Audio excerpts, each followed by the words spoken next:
তেইশে সেপ্টেম্বরের প্রচণ্ড দুর্যোগে জলমগ্ন হয়ে পড়েছিল দেশপ্রিয় পার্ক। কিছু মেরামতির পর আবার সেজে উঠেছে দেশপ্রিয় পার্ক। এখানকার পুজোর থিম এবার কলম্বাসের জাহাজ। বিশালাকৃতি এক জাহাজ দাঁড়িয়ে রয়েছে মাঠের মধ্যে। জাহাজের ধারে বসে রয়েছে নাবিকেরা।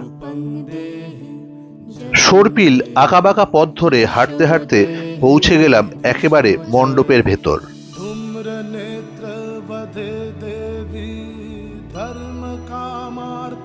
মণ্ডপের ভিতর সাজানো হয়েছে একেবারে রাজপ্রাসাদের মতো।